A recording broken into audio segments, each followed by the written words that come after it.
자, 만나서 반갑습니다. 요번 차시는 지난 차시에서 그때 예고해드린 대로 못 풀었던 문제 하나를 마저 풀고 다음 개념으로 넘어가도록 하겠습니다. 자, 시간 조금 아끼고자 미리 칠판에다 이렇게 그려놨었는데 교재 15페이지에 8번 문제입니다. 8번 문제. 이 문제는 사실 여러분들이 쉽게 풀 수 있습니다. 쉽게 풀 수 있는데 굳이 선생님하고 시간을 내어가면서 같이 풀려고 하는 이유는 직관적인 게 돌림이 문제를 풀 때는 가장 중요하다고 그랬죠. 그래서 그런 거를 한번 같이 이 문제를 통해서 찾아보고자 같이 풀도록 해보려고 합니다. 자, 문제를 한번 읽어볼게요.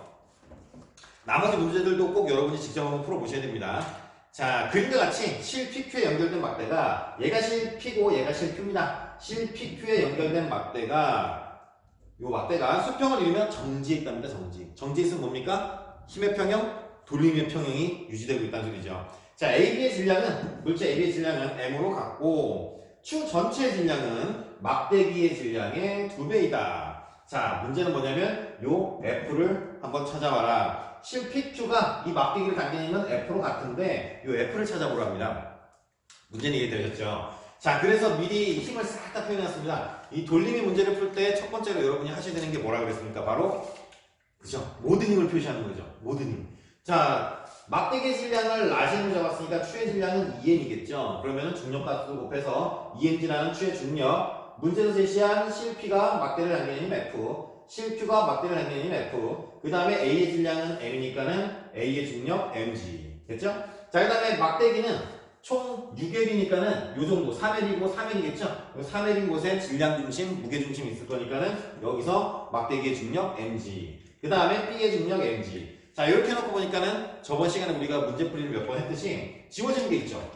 요 B의 중력의 오른쪽에는 아무런 힘이 없기 때문에 얘는 문제 푸는데 전혀 도움이 안 됩니다. 그냥 지워버립니다. 과감하게. 자, 문제가 이렇게 그림이 간단해졌습니다. 자, 이제 직관이 필요합니다. 이제 직관이 뭐냐면은 우리가 인위적으로 지금 M, EM을 잡아놨기 때문에 뭐 방정식이 지금 우리가 얘도 찾아야 되는데 얘까지 인위적으로 잡아놨으니까 방정식이 최소한 2개가 필요하죠. 아, 문제가 어려울 수도 있겠구나 하지만 느낌 있죠, 느낌. 자, 힘이 1개, 2개, 3개, 4개, 5개, 6개니까는 돌림을 계산하는 기준이 되는 회전축도 6개가 될 수 있다고 그랬죠. 자, 그런데 어딜 잡으면 편합니까? 대충 눈치껏 보이죠? 빨간색으로 점을 한번 찍어볼게요. 만약에 여기 있는 두 번째 힘인 여기를 돌림힘의 회전축의 기준으로 설정하면 이렇게 되죠. 자, 여기 기준으로 이 힘에 의한 돌림힘은 RF, 그죠? 토크 타워는 RF니까는 RF, L 곱하기 EMG가 돌림힘의 크기가 나올 겁니다. 근데 얘를 잘 보시면은 RF 또 이렇게 하나 계산하겠죠? 이따가 우리가 적겠지만. 근데 여기서부터 L, 그 다음에 여기 또 L 곱하기 MG 하면은 여기 기준으로 RF1 값하고 EMGL이죠. 여기 기준으로 RF1 값, EMGL이죠. 그럼 어떻게 되겠습니까? 그죠? 사라져버립니다. 그래서 계산할 필요가 없다라는 거죠. 그죠? 자, 그래서 직관적으로 이걸 딱 찾아내면 이 문제는 이제 다 푼 거나 다름없죠.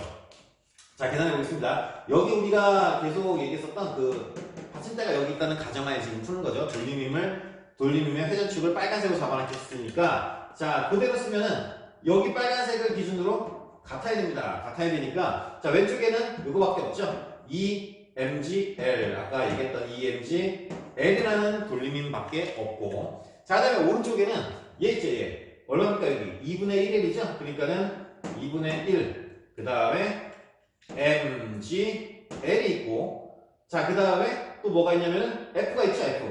자, 근데 이 F는 L만큼 떨어지고 이 노란색 힘과 반대 방향이니까 앞에다가 꼭 뭘 써줘야 됩니까? 그렇죠. 벡터니까는 마이너스를 꼭 써줘야 되죠. 그래서 마이너스 FL. 됐죠? 자, 노란색 두 개 맞아 쓰면 됩니다. 그러면 여기는 L. MG니까는 얘랑 똑같은 걸 쓰면 되죠. 플러스 EMGL. 그 다음에 얘는 L, 2L, 3L이고 MG니까는 더하기 얘는 3MGL이 되겠죠. 괜찮습니까? 자, 그러면은 지워질 게 다 지워지죠. 몽땅 얘랑 지워지고 문제에서는 F를 찾으라고 그랬는데, 자, 그러면은 여기서 이제 여기서부터는 산수인데 잘 안 돼요. 자, F 넘어가면 플러스로 바뀌었고, 그럼 얘랑 연산만 하면 되죠. 2분의 1 더하기 3이니까 2분의 6을 더해야 되니까 2분의 7이죠. 그러면은 결론은, 자, 저 실이 당기는 힘 F는 2분의 7L이니까, 아니 2분의 7mg니까 그럼 얼마입니까? 3.5mg가 되겠죠. 그래서 정답이 4번이 됩니다. 한 줄풀이죠, 한 줄풀이. 그러니까 직관이 약간 필요한 문제입니다. 이런 문제가 꽤 많으니까 거의 뭐 돌리는 문제는 이렇게 문제를 풀어야 된다고 보셔도 무방합니다. 자, 그래서 이 풀이 과정 이제 잘 봐두시길 바라고, 문제는 나중에 달라집니다. 여기서 뭐 선생님이 지금 바로 또 보인 게 뭐가 있냐면은, 우리가 인위적으로 잡아놓은 저 라지엠도 찾을 수 있죠. 우리가 안 써본 게 하나 있죠. 바로 뭐냐면 돌림의 평형으로 문제 답은 찾긴 했는데 기본적으로 써먹어야 되는 게 뭡니까? 바로 힘의 평형이죠. 위로 향하는 모든 힘의 합은 아래로 향하는 모든 힘의 합과 같아야 되니까, 혹시 압니까 선생님? 나중에 이 문제를 이렇게 변형해서 냈지. 그러니까 한번 풀어보는 건데, 자, 지금 위로 향하는 모든 힘은 이 파란색 두 개밖에 없죠. 쉽게 얘기하면은 파란색 두 개의 합은 노란색 네 개의 합과 같아야 된다는 소리입니다. 근데 우리가 지금 파란색을 찾았어요. 3.5mg. 암산으로 그냥 한번 해보기로 해요. 그럼 두 개니까는 7mg네요. 7mg. 7mg는 노란 거 4개랑 합친 거랑 같아야 되니까 3 라지 mg, 2 스몰 mg. 계산이 안 되네요. 한번 써볼게요. 자, 위로 향하는 거 2개, 7mg는, 그죠? 그러면은 얘랑 2mg 더하기 3 라지 mg.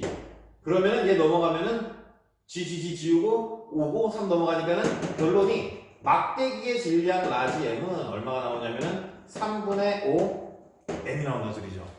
나중에 출제자가 얘를 물어볼 수도 있죠. 우린 지금 한 개밖에 안 써먹어서 답을 찾긴 했지만, 이해합니까? 그래서 딱 3단계만 지키면 됩니다. 일단 모든 힘을 표시를 해라. 그 다음에 힘의 평형을 계산해라. 그 다음에 세 번째로 돌림의 평형을 계산을 해라. 이해합니까? 자, 이렇게 문제를 풀어봤습니다. 자, 이제 하나의 소단원이 끝났습니다. 그 기본이 되는 벡터, 그 다음에 스칼라, 그 다음에 돌리미, 그 다음에 안정성, 요 소단원이 끝났고, 자, 이제 두 번째 소단원입니다. 두 번째 소단원의 그 주요 개념은 바로 뭐냐면은, 이제부터 우리는 물체들의 운동을, 기본을 배웠으니까 물체들의 운동을 하나씩 접근해 볼 겁니다.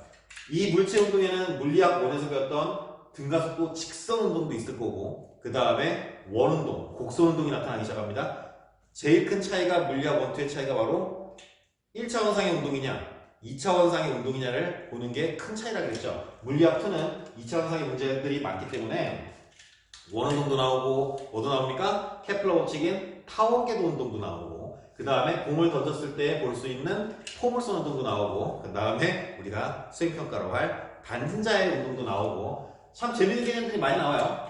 어렵다고 볼 수도 있고, 다른 쪽으로 생각하면 재밌다고 볼 수 있는 거죠. 재밌다고. 왜냐면 우리가 앞으로 우리 인생을 살아가면서 우리 눈앞에 펼쳐질 수많은 운동들의 일부분을 우리가 이제 해석을 스스로 할 수 있는 거죠. 자, 그래서 이 단어는, 자, 물체 운동입니다. 물체 운동. 물체 운동. 특히 여기서부터는 여러분이 조금 그 노트 필기를 좀 잘 하셔야 됩니다.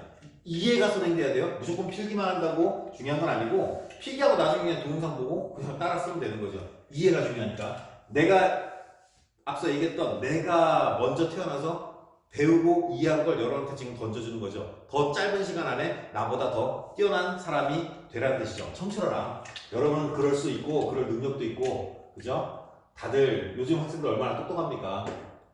써먹어야죠. 우리의 똑똑한 뇌를. 자, 물체 운동인데, 운동은 영어로 바로 뭐냐면은 모션입니다. 모션. 어떠한 모션을 취하다, 이런 뜻 기억나죠? 모션. 물체. 서브젝트. 서브젝트. 갑자기 단어가 기억이 안 나네. 물체 운동. 뭔가?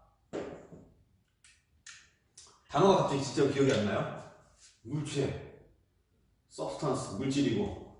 서브젝트, 오브젝트죠? 갑자기 저게 생각났어요. 미확인 비행 물체, 그죠? UFO죠. Unidentified, 미확인, 그죠? 아이디가 확인이 안 된 미확인 비행 물체, Flying Object, 그죠? 오브젝트겠네. 맞나 몰라.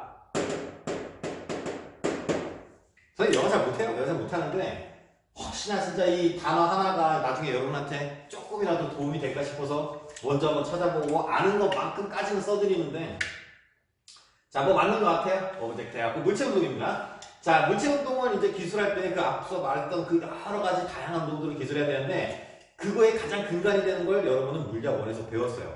물리학 1에서 배웠는데, 이제 물리학 1에서 배웠던 그 기술 이름을 왜 또 하냐? 이제 정확히 물리학적으로 조금 확장시켜서 봐야 되는 게 있으니까. 자, 첫 번째로 아셔야 되는 게 바로 뭐냐면은, 변이라는 겁니다, 변이. 시프트. 자, 요번에는 이제 갓을 다시 씌웠어요. 화살표. 벡터니까. 그죠? 우리가 배웠던 벡터니까 S 위에다가 지금 벡터 표시를 해놨는데, 자, 변이. 여러분, 물리학 이거 필기 열심히 하고 외운다고 해서 이런 거 시험 문제 안 나온다고 얘기했었죠? 문제를 보고 이해한 만큼 우리가 풀어야 된다고 했는데, 자, 그냥, 그래도 약간은 중요한 개념이니까 여기다 적어 놓겠습니다. 변이라는 거는 줄임말이죠, 줄임말. 변한 위치. 그죠? 쉽게 생각하면 그렇게 할 수 있는 거고, 정확하게는 바로 뭐냐면은 뒤에서부터 위치의 변화량입니다. 위치의 변화량.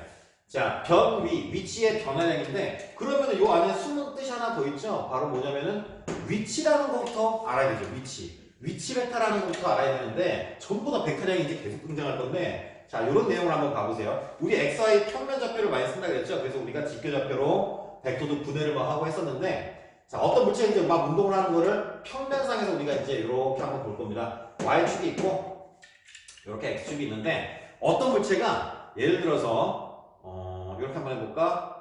뭐, 1,1이라고 치겠습니다. 여기 A점에서 운동을 합니다. 뭐, 요렇게 운동을 해갖고, X축이 조금 짧네요. 이렇게 운동을 해갖고, 자, B 위치, 뭐, 대충 한 3,2. 이렇게 지금 운동을 해갖고 B 위치까지 왔다고 치겠습니다. 위치입니다. 그죠? 몇, X, Y. 그죠? 위치에서 위치로 위치가 변화를 했죠? 그걸 우리는 변위라고 할 거라는 말입니다. 여기서부터 여러분, 이런 거 시험에 나오는 게 아니지만은 절대 안 나오죠. 이 기초 개념이. 근데 여기서부터 탄탄하게 가지고 가야 나중에 여러분이 원운동에서 구심가속도라든가 각속도, 그 다음에 선속도를 유도할 때 무슨 말인지 이해가 갑니다. 이 단어 하나하나. 얘랑은 천지 차이라는 걸 지금 설명하고 있는 거예요. 자, A가 있는 X, Y는 위치 좌표죠. X', Y'도 위치 좌표입니다. 그러니까는 원점에서부터 A까지의 위치 벡터를 R1이라고 하겠습니다. R1. 편의상 이번 시간은 벡터라는 표현을 위해서 화살표를 다 붙여놓도록 하겠습니다. 괜찮습니까? 자, R1이라는 위치 벡터입니다. 위치 벡터. 그럼 B는 물리학은 노트 필기가 이뻐야 되니까 색깔로. 자, B는 이렇게 위치 벡터를 한다면 얘는 R2 위치 벡터겠죠. 근데 지금 물체는 요 A에서 B까지 위치의 변화를 해버렸습니다. 그러면은 요 빨간색이 바로 위치의 변화량. 그죠? R2 벡터에서 R1 벡터를 뺄까? 변화량, 델타 아죠, 델타. 델타라는 건 뭡니까? x2-x1을 우리가 델타 x라고 하죠. 그래서 델타량은 거는 변화량을 의미하는 표현법으로 우리가 쓰는데, 자, 그러면은 요 빨간색이 바로 위치 변화량인 델타 R이 될 겁니다. 델타 R. 자, 이제 여기서 용어 정리 다시 합니다. 파란색 R1은 위치 벡터. A라는 점의 위치 벡터. 그 다음에 요 R2, 노란 것도 B점의 위치 벡터.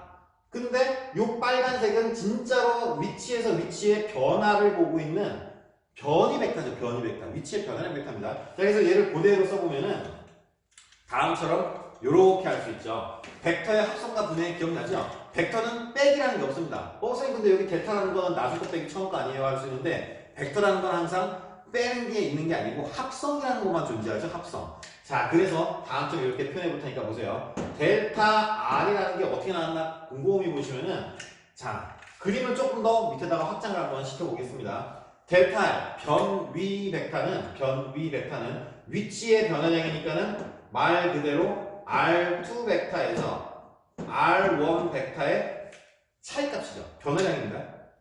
근데 빼기는 없어요, 벡터에. 그럼 얘는 이렇게 써도 괜찮지 않겠습니까? 이따가 오늘 하게 될지 다음 차시 하게 될지 모르겠지만은 그 구심 가속도 또는 곡선에서의 가속도 계산할 때 이 개념이 또 접목이 되니까 자세히 한번 봐보세요. 자, 변이 벡터는 위치 벡터의 변화량이니까 말 그대로 위치 벡터의 변화값인데 R2 벡터는 노란색이고 R1 벡터는 파란색이니까 다음처럼 이렇게 써도 전혀 상관이 없겠죠. R2 벡터의 합성, 더하기 아니에요. 앞 시간에 했죠? 합성입니다. 합성. R2 벡터의 합성을 시켜봐라. 방향이 다 다르니까 더할 수가 없는 거죠. 합성을 시키는데 어떻게 합성시키냐면은 R1 벡터의 마이너스 값. 수학적으로 봐도 전혀 이상 없죠. 그냥 마이너스 들어가고 여기 앞에다가 더하기 써주는 거니까, 그죠? 자, R2 벡터와 R1 벡터의 방향 마이너스, 방향을 정반대로 바꾼 R1 벡터하고 R2 벡터하고 합성시켜봐라. 그럼 그게 변이 벡터가 될 거다. 이해합니까? 자, 그럼 얘를 그림으로 한번 그려볼게요. R2 벡터. 저기 있죠? 자, 비슷하게 그려본다면 요게 지금 R2 벡터였고, 자, R1 벡터는 파란색인데 요거죠, 요거. 파란색 요게 지금 R1 벡터였는데 지금 얘를 만들어야 됩니다. 얘. 마이너스 R1 벡터. 그러면은 이게 R1 벡터면은 요 파란색이 바로 뭐냐면은 마이너스 R1 벡터겠죠. 괜찮아요? 자, 그럼 그리고 나서 뭐 해요? 이제 더하랍니다. 더하기가 아니라 그죠? 합성시키랍니다.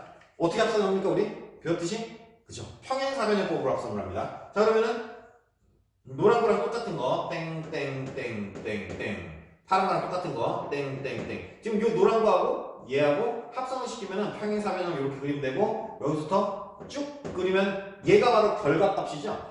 얘하고 이 덩어리하고 합성시킨 결과값인 변이 벡터가 바로 이 빨간색 바로 델타 R인 변이 벡터가 되는 거죠. 똑같죠? 얘 쭉 끌고 올라갑니다. 쭉 얘입니다. 얘. 이해합니까? 괜찮죠? 자, 그래서 다시 한번 강조하지만 이런 시험이 안 나와요. 다시 한번 강조하지만 물리학의 기초가 되는 아주 중요하고, 위치 벡터와 변이 벡터는 다르다. 그리고 변이 벡터는 말 그대로 위치의 변화량이니까는 위치 벡터와 위치 벡터의 차이값, 변화량 값, 그죠? 뺀값이 아니고 변화량 값이 변이 벡터고, 다음처럼 평행사변형법으로 찾을 수가 있다는 겁니다. 굉장히 쉬운 걸 굉장히 어렵고 오래 설명했어요. 그만큼 선생님이 강조하는 겁니다. 왜냐? 선생님도 고등학교도 물리를 못하고 대학교 가서도 이해가 안 되고, 그 이유를 아주 오랜 시간이 지나고 찾았죠. 이런 걸 몰라서 그런 거예요. 이런 걸 그냥 막 변이 위치만 혼자 쓰고 그냥 막 우리가 물리를 언제부터 이해했냐, 외우는 과목이다 막 암기 과목이 돼갖고 하다 보니까 뭔 소리인지 이해가 안 갑니다.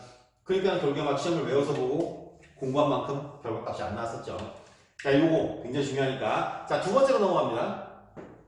두 번째로 넘어가면은 이제 속력, 속도. 기억나죠? 속력은 스칼라량이었고 속도는 벡터량이었는데, 자, 이번에는 속도에 대해서 한번 찾아보도록 하겠습니다. 자, 속도. 뭐 물리학원에서 다들 배워갖고 뭐 크게 어려운 게 아닌데, 배웠으니까 그냥 막바로 써도 될 정도로 굉장히 쉬운 부분인데, 요거 하나만 보겠다는 소리죠. 속도 V는 속력은 시간분의 거리였죠. 스칼라분의 스칼라, 결과값인 속력도 스칼라였는데, 속도는 1차 시에서 우리가 봤듯이 벡터량입니다. 얘를 포함한 구성된 식 중에 한 개가 지금 벡터량일 수 있는데, 바로 시간분의 방금 한 변이었죠. 변이. 그죠? 스칼라분의 벡터, 결과값이 지금 벡터가 나왔는데, 자, 요거. 그래서 얘를 요렇게 많이 표현할 거예요. 얘는 금방 끝난다고 여러분이 크게 어렵게 느끼지도 않는 거기 때문에, 시간분의 변이 벡터를 다시, 그 속도를 시간분의 거리 이렇게 그냥 표현도 많이 하지만은, 이제 요렇게 배웠으니까 좌표 평면을 배워서 변이 벡터를 델타 R이라고 우리가 바꿔서 했으니까는 얘를 델타 R로 이렇게 바꿔서만 쓰고 그냥 끝내도록 하겠습니다. 선생님 이걸 왜 해요? 하겠죠. 왜 해요? 하는데 의미 없어요. 그냥 S를 델타 R로 바꾼 것 뿐이죠. 변위인데, 변위, 위치의 변화량인데 델타라는 의미를 포함하지 않는 문자라고 델타라는 문자로 바꾼 다음에 그냥 써준 것 뿐이에요. 옆에다가 한 번 더 쓰면은 요 변이 벡터는 델타 R 요거 그냥 치환해서 바꾼 것 뿐이죠. 근데 뭐하러 그래요? 그냥 하면 되지. 요게 나중에 원운동할 때 제가 요번 강의를 꼭 찾아보러 갈 겁니다. 요렇게 표현을 해야 원운동에서는 이해가 좀 더 빠르기 때문에 바꿔놓은 것 뿐입니다. 자, 여기가 속도였고, 자, 아직 속도의 개념이 끝난 건 아니고 요런 것까지 한번 해보겠습니다. 물리학원에서 배웠어요. 자, 그냥 막바로 쓰겠습니다. 평균 속력하고 뒤에 걸 쓸 수가 없으니까 풀네임을 다 써야 되겠네요. 평균 속력, 속력이 있고 평균 속력이 있죠. 물리학원에서 배웠듯이. 자, 어떻게 표현했냐면은 이 위에다가 보통 이렇게 바를 쓰는데 바는 뭡니까? 평균을 의미한다는 소리죠. 자, 근데 벡터 위에다가 또 바를 붙이려면은 평균 속도까지는 헷갈리니까 지워버리고 한글로 그냥 쓰겠습니다. 평균 속력은 쉽죠? 속력은 시간분의 거리라면은 평균 속력은 개념이 평균값. 자, 쉽게 또 요것도 쉬운 개념이냐 그 기억이 안 나는 학생들이 있을 수도 있으니까 자, 여러분 시험을 봅니다. 국어, 영어, 수학, 과학, 사회 5과목의 시험을 보면은 평균을 내라 하면은 다음처럼 평균을 내죠. 5개 과목의 점수를 다 합친 다음에 그 다음에 5로 나누죠. 그 평균 아니야. 그죠? 그게 평균형입니다. 평균. 그러니까는 속력이 시간분의 거리면 평균 속력은 말 그대로 아까 국어 점수 한번 써볼까요? 자, 국어 말 나온 김에 잘 됐다. 이거 잘 들으세요. 물리학 2까지는 여러분이 한 내신 때문에 하지만 1을 그래도 수능 본 학생들이 좀 많기 때문에 이거 한번 잘 들어보시고 수학하고도 조금 연계가 되니까 국어 100점 맞았고 영어 90점 맞았고 수학 80점 맞았고 그 다음에 과학 70점 맞았고 사회 60점 맞았습니다. 됐죠? 근데 어떤 학생은 국어 98점 맞았고 그 다음에 수학 88점 맞았고 그 다음에 얘는 국영 수능 82점 맞았고 그 다음 과목은 72점 맞았고 그 다음 과목 60점 맞았습니다. 자, 근데 평균이 어떻습니까? 그죠? 똑같죠? 일단 평균이라는 개념부터 합시다. 평균. 자, 얘 평균 얼마 나옵니까? 80이죠, 중간값. 얘 평균 얼마 나옵니까? 얘도 80이죠. 그죠? 한눈에 계산할 수가 있는데 바로 우리가 평균을 일단 어떻게 계산했냐면은 전체 점수를 전체 과목 수로 5과목으로 나눴죠. 이 전체라는 개념이 바로 평균의 의미의 시작이죠. 그래서 일단 여기로 돌아옵니다. 평균 속력, 속력이 시간분의 거리라면은 평균 속력은 말 그대로 전체 시간분의 전체 거리가 되겠죠. 괜찮습니까? 자, 근데 이제 물리학 1, 2에서도 요걸 조금 써먹는 문제들이 나오기도 하니까 지금 얘랑 가장 큰 차이가 있죠. 산술적인 평균을 구하면 전체 점수 똑같고 전체 점수 똑같고 과목 수가 똑같으니까 A 학생이나 B 학생이나 80점이라는 평균이 나오는데 이 조화로움을 보세요. 조화로움. 조화적인 평균을 보면은 조화로움을 보면은 또 다른 평균을 한번 보겠다는 소리입니다. 얘는 등차 간격이죠. 그죠? 10씩 내려갑니다. 과목별로. 등차 간격인데 얘는 등차 간격이 아니죠. 그러니까는 얘 같은 경우는 등차 간격으로 내려가니까 이렇게도 계산이 가능해집니다. 최고점, 처음 값과 마지막 값. 그죠? 등차로 점점점 떨어지니까 처음 값과 나중 값을 더한 다음에 얼마로 나누면 됩니까? 2로 나누면 되죠. 근데 얘는 절대 그렇게 써먹으면 안 되죠. 그죠? 등차 간격일 때만 처음 값과 마지막 값을 더한 다음에 2로 나눠도 똑같은 80이라는 평균값이 나오는데 이 설명을 왜 하냐? 물리학 1이나 2에서 우리가 배우는 그 개념의 단어를 한번 생각해 보시면은 무슨 운동? 그냥 가속도 운동이 아니고 그쵸? 등가속도 운동입니다. 등가속도 운동. 물리학 1입니다. 1차원상에서 물체가 속력이 점점 빨라지든 점점 느려지든 빨라지면 빨라지는 그 갭, 느려지면 느려지는 그 갭이 바로 등차 수열로 빨라지거나 느려지죠. 속력값이. 그래서 등차 간격으로 이렇게 변화량을 보이면은 처음 속도하고 나중 속도하고 더한 다음에 2로 나누면 되죠. 바로 등간격, 등차의 개념이 적용되어 있기 때문에 얘는 다음처럼 이렇게도 계산이 가능하다는 소리죠. 실제로는 이 개념 좀 중요해서 빨간색으로 써야 되는데 물리학원에서 여러분 하도 많이 배워서 근데 물리학원은 선생님이 왜 속력하고 속도하고 구분 안 해서 하나요? 하는데 얘기했잖아요. 물리학원은 1차원상의 운동만 보기 때문에 얘 위치 변화가 이렇게 변하는 운동이 안 나오기 때문에 속력과 속도의 구분이 크게 사실 상관이 없죠. 1차원상이니까. 근데 2차원상이면 이제 많이 달라지죠. 자, 일단 써보겠습니다. 그래서 평균 속력은 다음처럼 초기 속력하고 그 다음에 나중 속력하고 더한 다음에 얼마로 나눠도 됩니까? 2로 나눠도 됩니다. 됐죠? 자, 그 다음에 평균 속도까지 보셔야 되는데 자, 개념만 그냥 쓰고 어렵지 않은 내용이라 평균 속도입니다. 위에서 글자를 한번 봤겠죠? 자, 얘도 그대로 갖다 쓰면은 평균 속도는 일단은 전체 시간분의 속도는 시간분의 변위니까 그래서 위치의 변화량이니까는 앞에다가 얘도 평균의 의미 바로 전체 시간분의 전체 변위를 하면은 평균 속도가 되겠죠. 지금 요거는 내가 일부러 한글로 썼는데 우리가 다음 차시에 등가속도 운동 공식 3개를 유도합니다. 그 뉴턴이 유도해놨던 식을 우리도 같이 한번 유도해볼 건데 지금 내가 썼던 이 개념이 수학적인 방법을 동원해서 여러분이 배웠던 극한값, 즉 바로 미분값으로 우리가 그래프로 다시 한번 표현해 볼 거예요. 물리학원에서 배웠던 똑같은 내용을 다른 방법으로 한번 접근해 보겠다는 소리인데, 다시 한번 말씀드리지만 이건 물리학 1 때문에 이렇게 말씀드렸는데, 물리학 2에서 그러니까 1차원상의 등가속도 운동일 때만 얘를 써먹어야지 2차원상일 때는 XY축으로 나눠서 써먹어야 됩니다. 자, 요건 좀 헷갈릴 수 있으니까 나중에 문제 풀 때 요 개념을 다시 한번 보겠습니다. 반드시 축 하나일 때만 저거를 써먹어야 됩니다. 속도가 일정하게 바뀌는 한 축의 운동에서만. 포물선 운동으로 날아간다고 해도 얘는 XY축으로 운동을 분리를 할 수 있겠죠. 그래서 한 축만, 요 한 축만 접목하면은 문제가 간단하게 푸는 것들이 꽤 많이 있습니다. 자, 나중에 요거는 가속도를 하면서 다시 한번 또 설명을 드려보도록 하겠습니다. 자, 속도까지 했고 이제 가속도. 자, 가속도인데 잠깐 시간 좀 확인해 볼게요. 자, 시간이 아직 많이 남아 있으니까 가속도까지 충분히 설명이 가능할 것 같아 보이는데, 등가속도 운동까지 싹 다 한번 유도를 할 수 있으면 해보고, 근데 이게 50분 분량짜리라고 조금 힘들 것 같아 보이긴 합니다. 그래서 가속도의 기본적인 개념을 설명하고, 여러분이 이제 그 문제를 풀 때 필요한 원운동에서의 구심가속도의 의미까지 한번 접근해 보도록 하겠습니다. 괜찮죠? 자, 이렇게 지우고 잠깐 쉬세요. 물 한 잔 드시고 오고, 화장실 가서 볼일 보고 오시고. 아, 여기 칠판이 마른 상태에서야 이제 미끄러지지 않고 좋은데, 아, 깨끗하죠?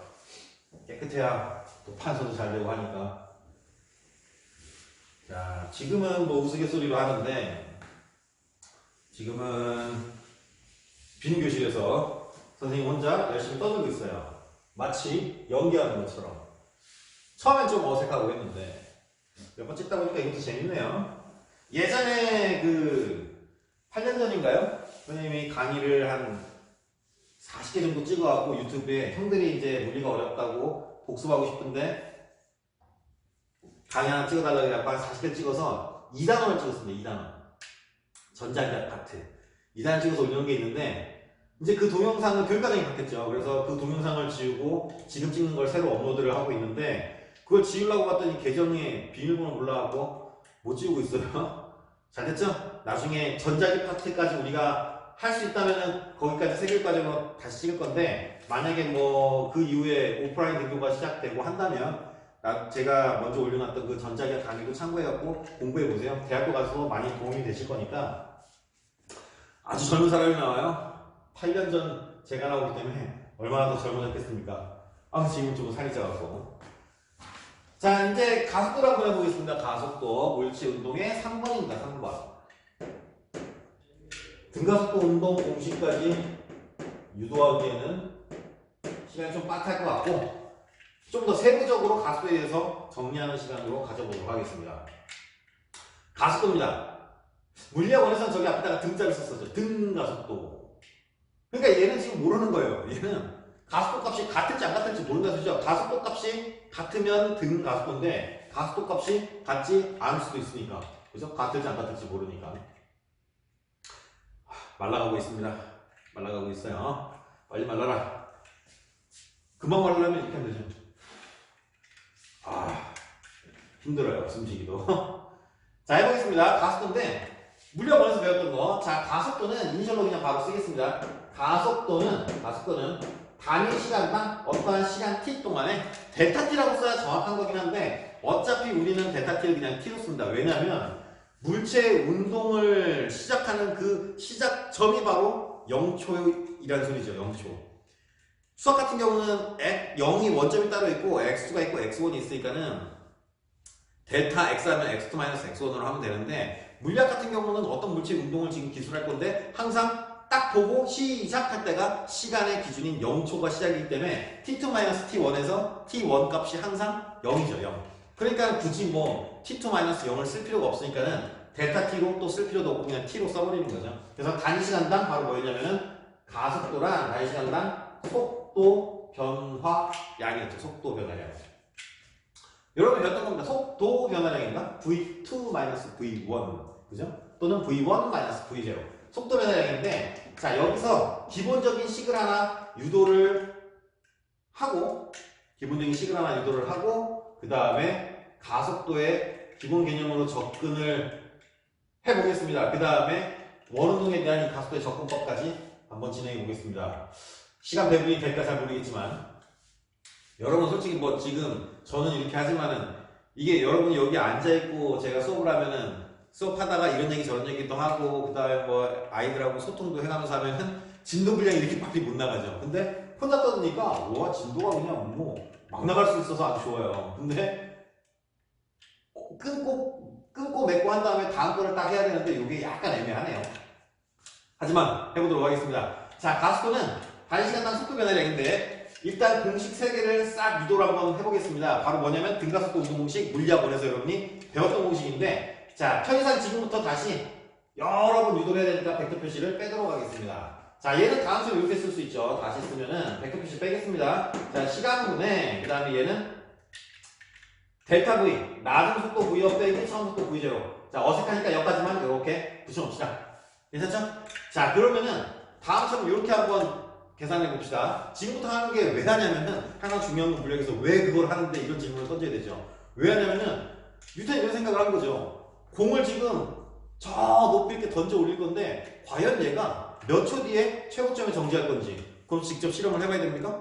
그죠 해봐야죠. 검은 옥상에서 공을 떨어뜨릴 건데 과연 얘가 몇 초 뒤에 떨어지는지 그죠 실험을 해봐야 되죠. 그 다음에 10m/s로 뛰어가는데 지구로 한 바퀴 도는데 과연 시간이 얼마나 걸릴지 이거 막 궁금한데 직접 뛰어봐야 알죠. 초시계를 들고. 하지만 물리학은 그쵸 물리학을 하는 이유가 굳이 그걸 뛰어봐야 되냐. 다음과 같은 식 몇 개면은 10초 안에 계산이 돼갖고 지구 한 바퀴 도는데 얼마나 걸릴지 누구나가 금방 계산할 수 있다. 그걸 우리는 지금부터 해보겠다는 소리입니다. 등가속도입니다. 반드시 등가속도 가속도의 기본식은 이건데 지금부터 하는 거는 등가속도일 때만 다음 같은 식을 적용해갖고 미래의 일을 예측이 가능할 수 있다라는 거죠. 자 그러면은 굉장히 간단해요. 등가속도 운동 공식 여러분이 물리학원에서 배웠던 걸 다시 한번 유도해보는 건데 자 내가 지금 궁금한 게 뭐냐 2m/s로 뛰어갑니다. 근데 가속도 값이 10m/s 제곱입니다. 그럼 초당 속도가 10씩 가니까는 처음에는 2m/s, 그 다음에 12m/s, 그 다음은 22m/s 속도가 계속 10씩 속력값이 커지겠죠. 그런데 그럼 과연 1시간 뒤에는 미속력은 얼만데 1시간 동안 뛰어볼 필요가 없죠. 뭐가 궁금한 거냐면 바로 지금 질문은 얘가 궁금한 거였죠. V1 낮은 속도가 얼마인지가 굉장히 궁금한 거죠. 그럼 계산해보면 되죠. 자, T 넘어갑니다. 그러면은 V1은 자, 벡터 표시 일단 생략하고 V1은 AT죠. 그 다음 V0를 수적으로 넘기면은 V0 플러스 AT라고 쓸 수 있고 이게 바로 이 간단한 초간단 유도식이 바로 뭐냐면은 그죠? 이게 바로 등가속도 운동 공식의 낮은 속력을 찾는 식이죠. 낮은 속력. 가속도까지는 자세하게 설명 안 하겠습니다. 물리학원에서 배운 거니까. 가속도라는 건 단위시간당 속도 변화량이라는 기본적인 물리학 원칙이니까 이것도 원래 좀 정확히 하면 좋은데 왜냐면 가속도가 식이 어떻게 돼요 하면은 아직 모르거나 좀 까먹은 학생들이 많은데 그걸 외웠기 때문에 그런 거죠. 가속도라는 건 말 그대로 얼마나 속도가 가해졌냐니까 3초 정도로만 한번 추려보겠습니다. 내용 정리를 2m/s로 뛰어가는 애가 2초 뒤에 6m/s의 속력이 됐습니다. 그럼 얘는 2초라는 시간에 속력값이 4가 증가했죠. 그럼 얘 가속도는 얼마입니까? 그죠? 2m/s 제곱이죠. 어떻게 계산했습니까? 4가 변했고 2초니까는 2로 나눴죠. 그 변화량을. 그러면 얘는 처음 속도 V0 2, V1 6, T 4 어떻게 계산했습니까? 6 빼기 2 나누기 4였죠. 그러니까는 V1 빼기 V0 나누기 T 이게 가속도의 정의죠. 요 식입니다. 요 식. 혹시나 기억 안 나는 학생이 있을까봐. 자 그래서 얘가 바로 등가속도 운동 공식의 첫 번째 식인 낮은 속력을 구하는 식인데 일단 별로 낮지만 빨간색으로 어마어마하게 중요하니까 앞으로 모든 운동을 기술할 때 오늘 지금 이 시간에 유도하는 이 세 개의 식을 계속 써먹을 거기 때문에 빨간색으로 다시 한번 집중 조명을 하겠습니다. AT. 됐죠? 자, 그 다음에 얘를 가지고 곰곰이 하다가 이제 또 궁금한 게 생기죠. 보통 여기 첨자는 나중에 안 쓸 거예요. 지울 거예요. 없으면 그냥 원이라는 소리인데, 그러면 도대체 얘가 한 2년 동안 뛰어가면 얘 이동거리는 도대체 얼마나 되겠냐? 그러면 찾아보면 되는 거죠. 다음처럼 이렇게 한번 수학적인 방법을 동원해 보겠습니다. 지금 내가 설명하고 있는 거는 유도 과정인 거지, 이런 게 시험 문제 나오진 않지만 물리학은 가장 중요한 게 유도 과정을 이해를 하셔야 문제가 풀리는 거니까. 자, 이 식은 자 수학으로 가는 거. 수학. 선생님 말 좀 빨라지죠? 지금 남은 시간 안에 한번 끝내보려고 내 스스로 자체적으로 셀프로 지금 1.4배속으로 돌아가고 있어요. 자, 그러면 얘는 수학입니다. 얘는 이런 함수를 쓸 수 있죠. y는 b 플러스 ax의 1차 함수. 한등식이죠. 예. 보면은 y는 자 요게 y 절편이죠. 수학 1차 함수 정도는 중학교 때 배웠으니까 요 정도는 다 알죠. 그 다음에 앞에 있는 게 개수가 기울기일 거고, 그 다음에 v1은 t의 1차 함수고 y는 x의 1차 함수고, 완전히 대응이 되는 1차 함수식입니다. 그럼 우리가 얘를 그래프로 어떻게 그렸냐면은, 말이 너무 빠른가요? 자, 그래프로 한번 그려보겠습니다. 그래프로. 파란색 그래프 다 그릴 줄 알죠? 근데 이걸 가지고 꼭 물리로만 넘어오면은 그래프를 못 그려요. 차이가 뭐냐? 이니셜 차이인 것 뿐이잖아. y가 x의 함수면 속도는 시간의 함수죠. 그냥 그대로 그리면 됩니다. 자, 얘 다 그릴 줄 알죠? y절편 b가 한 요 정도라고 치면은, 그 다음에 1차 함수니까 직선으로 그리라는 소리죠. 앞에 있는 개수가 양수면은 이렇게, 음수면 이렇게 그리면 되는 것 뿐이죠. 양수라고 가정하겠습니다. 양수. 자, 그러면 물리학으로 돌아와서, 자, y절편이 뭡니까? 바로 v1, 그 다음에 x란다. 미안합니다. 시간축 t고, v는 시간의 함수인데, 자, y절편 v0죠. 초기 속도 v0고, 그 다음에 시간은 무조건 양수죠. 그 다음에 1차 함수고, 그 다음에 앞에 있는 개수, 가속도가 양수값을 갖는다고 치겠습니다. 우연히 A로 같은 거예요. 이거는 수학에서는 개수고, 이거는 가속도죠. 물리학으로 돌아왔으니까. 수학은 말 그대로 수를 보지만 물리학은 그 수에다가 어떠한 개념을 입혀버리죠. 그냥 이니셜 A가 아니고 가속도라는 뜻으로 입혀놓은 겁니다. 자, 그러면 얘가 이제 1차 함수고 직선이고 양수니까는 다음처럼 이렇게 그리면 되겠죠. 괜찮습니까? 자, 그러면은 이 기울기가 바로 여러분이 많이 봤던 거죠. 속력 시간 그래프에서 또는 속도 시간 그래프에서 기울기는 뭐다? 기울기는 바로 가속도 A다. 이거 당연한 거죠. 당연한 거. 얘가 기울기니까. 그죠? 자, 그러면은 또 여러분이 배웠던 게 뭐냐면은 속도 시간 그래프 또는 속력 시간 그래프에서의 이 면적은 뭐라고 배웠습니까? 면적은 바로, 그쵸? 속력 시간 그래프면은 이동 거리일 거고, 속도 시간 그래프면은 1차 원상에서 그러면 변위가 되겠죠. 뭐 어쨌든 간에 S를 뜻하니까 한번 찾아봅시다. 자, 사다리꼴 면적이니까 조금 이해하기 쉽게 초등 버전으로 가고, 자, 여기까지의 시간이 t라고 가정을 하고 면적 찾아보겠습니다. 그러면은 여기다 쓸게요. 면적을 찾으면 면적은 바로 이동거리 또는 변위가 될 건데, 이거 노란색 찾으면 됩니다. 요 네모난 거에다가 요 세모난 거를 더하면 되는데, 자, 네모난 거 그냥 바로 곱하면 되죠. v0t 해갖고 v0t 더하기 세모난 거니까는 2분의 1. 그 다음에 자, 이니셜 하나 설정합시다. 0초일 때 초속도 v0였는데 시간이 t초가 지났으니까는 속도가 커졌죠. 속력값이 커졌습니다. 낮은 속도죠. 그래서 여기에 낮은 속도를 여러분은 그냥 필기하시고, 나는 여러분이 조금 더 보기 좋게, 여기는 y축 v1인데 진짜 낮은 속도인 v1이죠. 맞죠? 요건 축 이름이고 요건 진짜 v1에서 t라는 시간이 지나서 더 빨라진 v1이라는 낮은 속도입니다. 자, 얘는 함수값 y값인 축 이름. 자, 그럼 삼각형 어떻게 하면 됩니까? 2분의 1 곱하기 아랫변 곱하기 높이니까는, 밑변 곱하기 높이니까는, 자, 높이는 어떻게 되냐면은 v1-v0고, 맞죠? v1-v0고, 그 다음에 아랫면적은 t니까는 이렇게 쓰면 되겠죠. 됐습니까? 자, 이렇게 놓고 봤더니 뭘 바꿔 쓸 수가 있네. 여기 보시면은 여기 파란색으로 찍은 얘를 보시면은, 자, v0가, 여기는 v0가 이쪽으로 넘어가면은 v1 빼기 v0는 at죠. 다시 말해서 얘가 at라고 쓸 수가 있으니까는 여기다가 대입을 하면은 v0t, 자, 좀 빨라요. 2분의 1 at의 제곱 해갖고 이런 식으로 도출이 됩니다. 그래서 두 번째 식이 나와버렸습니다. 바로 뭐냐면은 등가속도 운동하는 물체가 어떠한 시간 t가 흘렀을 때 이동한 거리 또는 변미는 1차 원상일 때 얘는 v0t 플러스 2분의 1 at의 제곱으로 계산이 가능하다라는 소리입니다. 이해합니까? 자, 그래서 이제 뉴턴이 또 생각을 하죠. 얘도 시간의 함수, 그죠? 시간의 함수. 시간이 없으면 구할 수 없는 함수. 얘도 시간이 없으면 구할 수 없는 함수인데 과연 시간이 꼭 필요하냐? 공간 함수로 표현할 수는 없겠냐 싶어갖고 만든 게 바로 공간 함수를 말 그대로 만들었죠. 어떻게 만들었냐면은 다음처럼 저 t를 소거하겠다는 소리죠.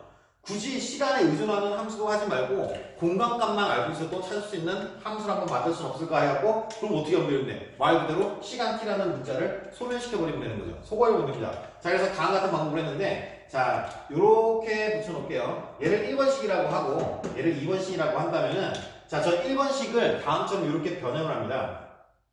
저 1번식을 제곱으로 한번 해봤습니다. 이런 과정은 유도 과정일 뿐이에요. 자, 1번식을 제곱을 하면 바로 합시다. v1의 제곱은 a제곱 플러스 2ab 플러스 b제곱이니까는 v0의 제곱 플러스 2v0 at 플러스 a제곱 t제곱이죠. 맞습니까? 자, 됐죠? 자, 그래서 입장하게 이렇게 한번 바꿔보겠습니다. v0 제곱을 왼쪽으로 넘긴 다음에 v1의 제곱 마이너스 v0의 제곱은 됐죠? 자, 여기 공통인수 a가 있네요. 숫자까지 뽑아봅시다. 2a로 뽑아내면은 얘는 남는 게 2a가 튀어나갔으니까는 v0t고 플러스 얘는 없던 2가 나갔으니까는 2분의 1이 필요하고 그 다음에 a 1차 함수 그 다음에 t의 제곱이 됩니다. 말이 너무 빠른가요? 자, 그러면은 어서 많이 본 게 있죠.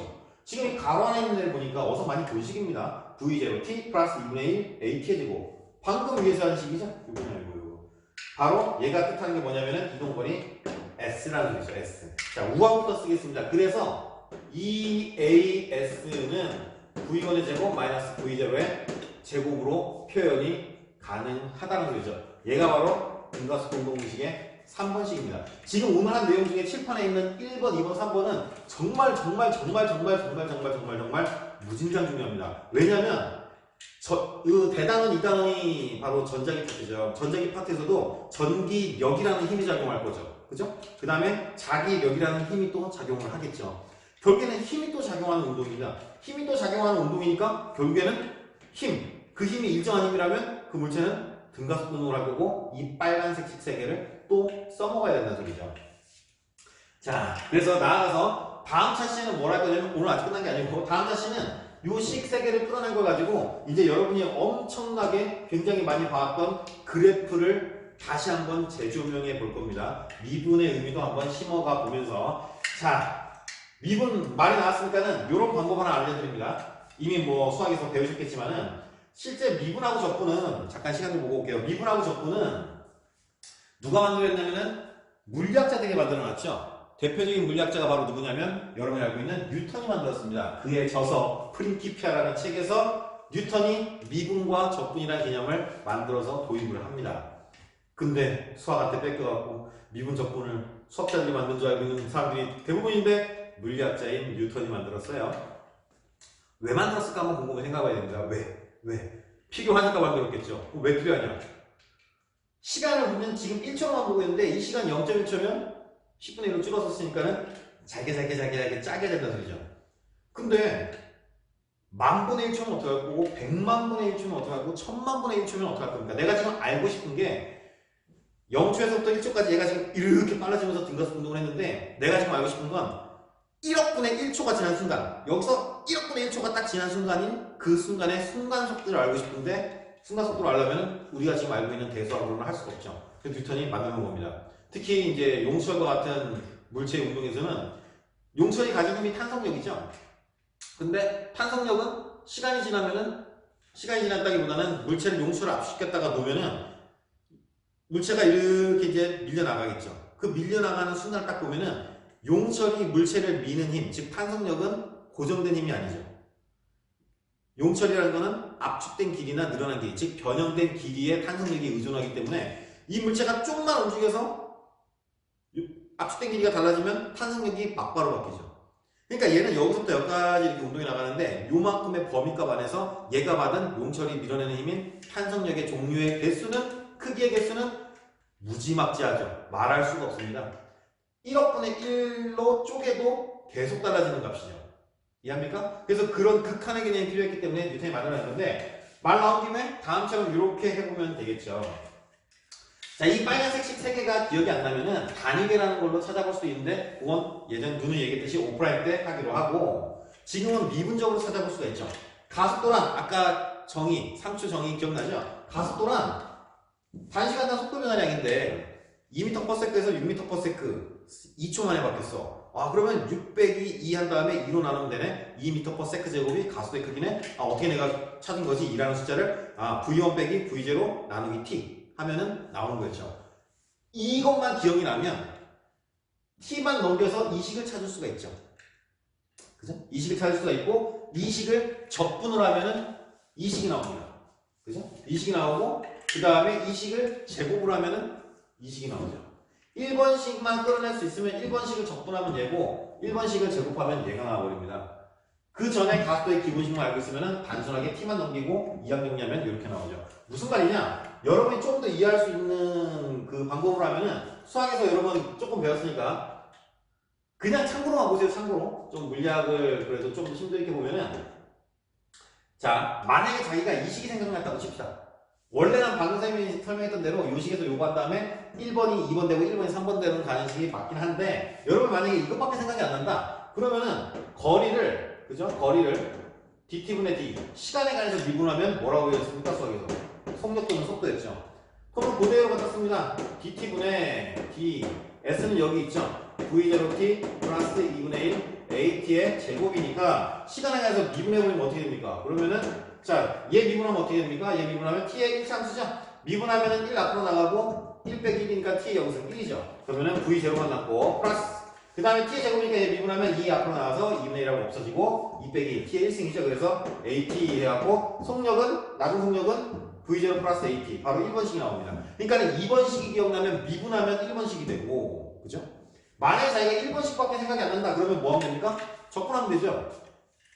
거리를 시간에 관해서 미분하면 속력이고, 속력을 시간에 관해서 적분하면 거리죠. 한번 해봅시다. 자, 그러면은 인테그랄 시간에 관해서 얘를 적분하면 됩니다. 얘를 적분하면은 바로 속력이 되니까, 맛이 갔어요. 미안해요. 자, 속력을 시간에 관해서 적분하면은 거리가 되니까, 이 뜻 굉장히 중요한 뜻이죠. 싹은다 더해라. 서메이션. 그래서 적분 배우기 전에 서메이션 먼저 배우는 거죠. 시그마. 싹은다 더해라. 시간에 관해서, 시간을 겁나게 잘게 쪼개줄 테니까 잘게 쪼개진 그 순간순간의 순간속도로 가는 그 값, 속도 곱하기 굉장히 짧은 시간 동안 간 값을 싹을 서메이션 해봐라. 그러면은 거리가 나올 거다. 이런 뜻이죠. 괜찮아요? 뭐 이런 게 궁금증의 호기심의 시작이니까. 자, 그러면 인테그레이션, v가 적으니까 v0 플러스 at를 적분해라. 그러면 이렇게 하면 되죠. 얘는 생략되어 있는 거죠. t의 영승은 1이니까 얘가 생략되어 있는 거니까 적분하면 됩니다. 적분하면은 얘는 v0 t의 1차함수죠. 적분상수 1이니까 뭐 나오는 말은 그게 그거고. 자, 그 다음에 얘는 1차함수가 적분이 되니까는 역수로 나오는 거 알죠? 예, 2분의 1, 그 다음에 at의 제곱. 그냥 이 식이 나옵니다. 이 식. 이해됩니까? 선생님 적분상수는요? 적분상수가 없죠. 아까도 얘기했듯이 어떤 물질 운동을 볼 때 준비 시작하면 여기서부터가 0m의 시작이죠. 0m 이제 막 1m, 2m 시작되는 거라 여기가 항상 기준이기 때문에 적분상수 C라는 값은 표현 안 합니다. 이해하시죠? 자, 그래서 이렇게 미적분 방법으로도 응용을 하셔도 되고 굉장히 많으니까. 자, 그리고 오늘의 마지막 이제 가속도의 응용까지 가겠습니다. 여러분이 조금 많이 헷갈려하는 값인데 시간이 허락하면 지금 하고 시간이 허락될 것 같아요. 아직 우리에겐 1분 20초라는 큰 시간이 남아갖고 못하겠죠. 미안해요. 다음 시간에 해야 될 것 같아요.